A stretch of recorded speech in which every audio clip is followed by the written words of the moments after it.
Bonjour la team, bonjour mes semblables, comment allez-vous? J'espère que vous allez bien. Quant à moi, je fais super bien. Donc bienvenue sur la chronique de ce matin.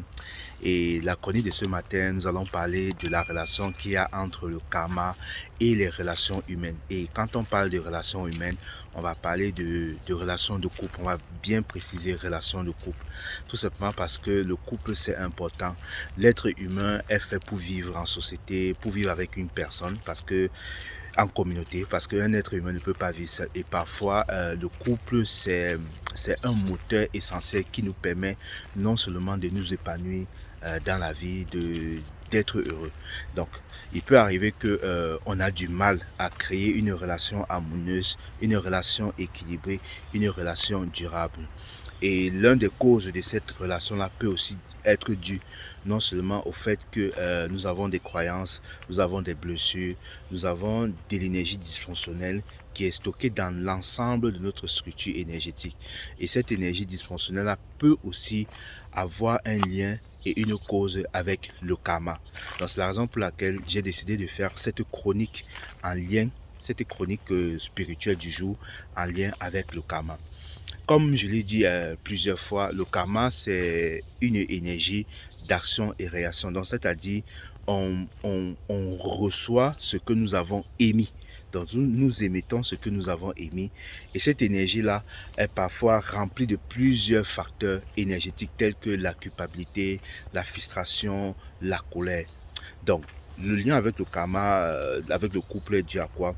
Il peut arriver que on soit un homme ou bien on soit une femme, parce que je l'ai remarqué plusieurs fois dans les consultations, quand je travaille en consultation avec les gens, il peut arriver qu'on soit un homme ou soit on soit une femme dans une vie antérieure, parce qu'il faut savoir que si nous sommes là, sur cette vie, si nous sommes ici, c'est parce qu'à la base, nous sommes des êtres imparfaits. Parce que quand on est des êtres parfaits, on passe dans un autre plan d'évolution. Parce que moi-même qui suis là, moi-même qui m'appelle parfait, je ne suis pas parfait.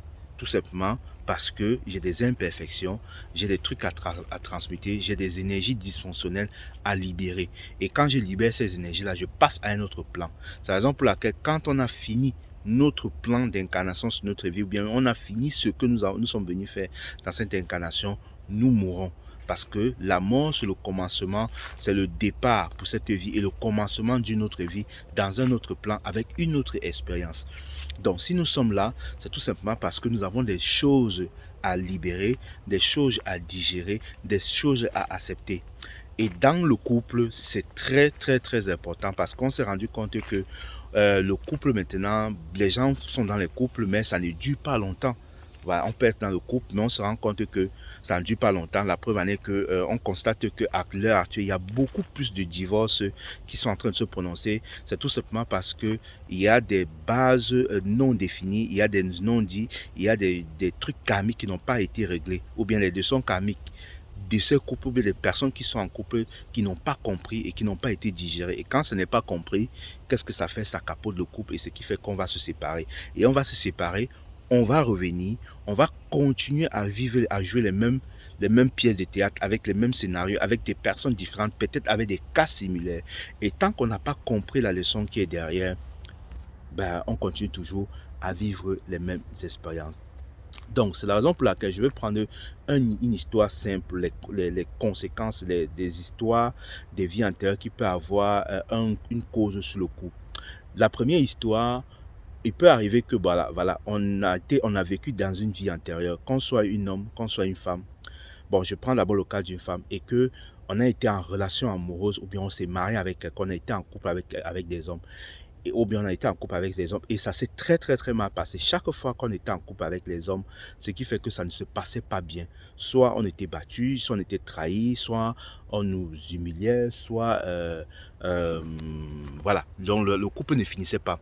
Et dans cette vie-là, quand on finit les relations de couple, on commence à culpabiliser.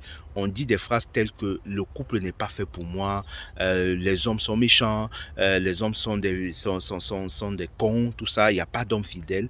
Toutes ces croyances-là, quand vous faites dans cette vie-là, créent ce qu'on appelle euh, un champ électromagnétique ou bien des formes de pensée qui va se rejoindre à d'autres égrégores de cette même pensée-là. De ce qui fait que ces énergies-là, il va falloir puissent se loger dans votre structure énergétique à travers votre corps causal. Quand vous allez revenir dans cette vie-là, tant que vous n'avez pas dépassé cette croyance-là, tant que vous n'avez pas travaillé les blessures que vous avez dans des vies antérieures, suite au fait que vous n'avez pas été bien traité dans les couples, dans vos relations amoureuses, bien dans vos relations de couple, vous allez toujours attirer des hommes qui vont toujours venir vous faire faire la même expérience. Et tant que vous n'allez pas libérer ça, vous allez toujours rejeter la faute à l'extérieur, sans toutefois aller à l'intérieur et regarder quelle est la part de vous, quelle est la blessure, quel est le sentiment qui fait en sorte que vous attirez les hommes qui vont toujours maltraiter, qui ne va pas s'engager avec vous, qui ne va pas vous donner de l'argent ou bien qui ne va pas être bienveillant avec vous. Tant que vous n'avez pas traité cette blessure-là, tant que vous n'avez pas traité la blessure d'abandon que vous avez eu dans une vie intérieure et qui a une conséquence aussi dans votre enfance parce que peut-être votre père vous a abandonné, tant que vous n'avez pas guéri ça, vous allez toujours attirer les mêmes types de situations, les mêmes types d'hommes et vous allez vivre les mêmes expériences. Ça, c'est une première partie parce que je ne veux pas que cette vidéo soit très longue. La deuxième partie, il peut arriver que dans une vie antérieure, dans une vie antérieure, il peut arriver qu'on a été une nonne. Bah, toujours dans le cas des filles, on a été un nonne, on a été une nonne ou bien on a été un moine, voilà, pour les hommes. Et dans cette vie-là, nous avons fait des vœux de chasteté. Nous avons fait les vœux de célibat. Et nous avons fait les vœux de souffrance. Il ne faut pas oublier que le temps n'existe pas. Le passé, les vies antérieures, les vies actuelles et les vies futures, tout cela est lié. Le temps n'existe pas. Le temps est simultané.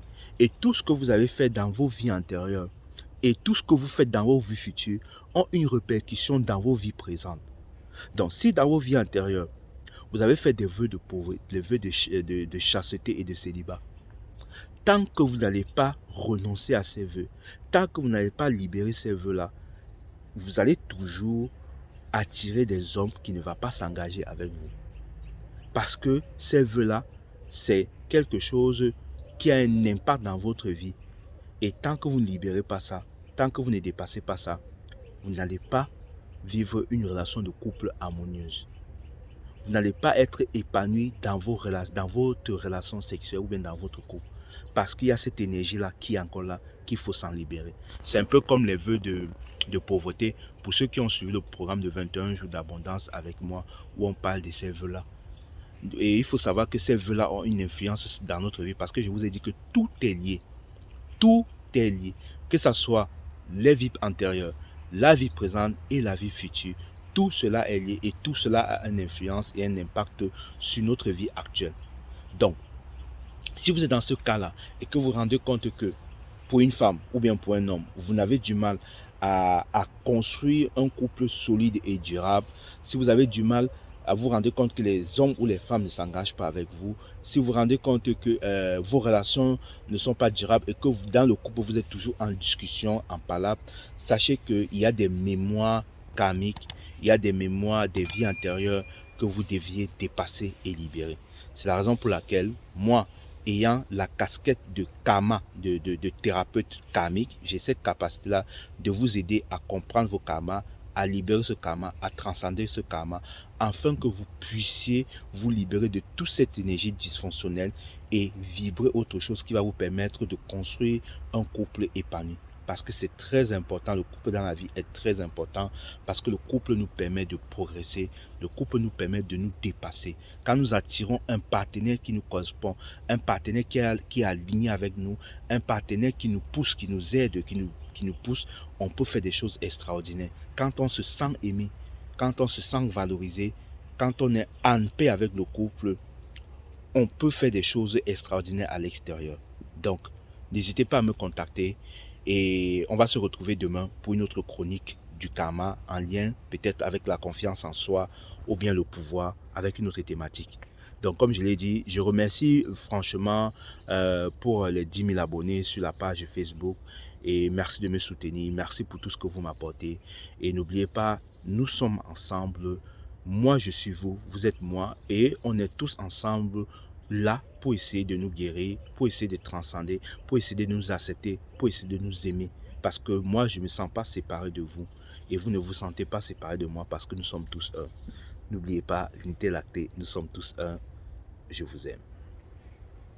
Si vous vous sentez perdu dans la vie professionnelle et quotidienne et que vous cherchez à donner un sens à votre vie, si vous voulez connaître l'énergie de votre mission d'âme afin de connaître votre véritable objectif de vie, vous souhaitez découvrir l'énergie de votre mission d'âme, alors cet atelier sur Découvre ta mission d'âme est fait pour vous. J'organise un atelier sur la mission d'âme et au cours de cet atelier, nous allons aborder et voir les points suivants.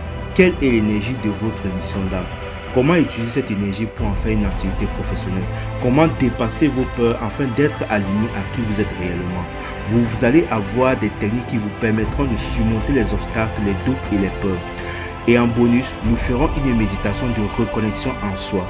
Ne manquez surtout pas cette occasion de vous connecter à votre véritable essence divine qui vous permettra de créer une vie qui résonne avec votre mission d'âme profonde. Réservez maintenant dès à présent votre place en envoyant ou en appelant le numéro WhatsApp ci-dessous. Ensemble, nous pouvons réaliser les grandes choses. N'oubliez pas, l'unité lactée, nous sommes tous un.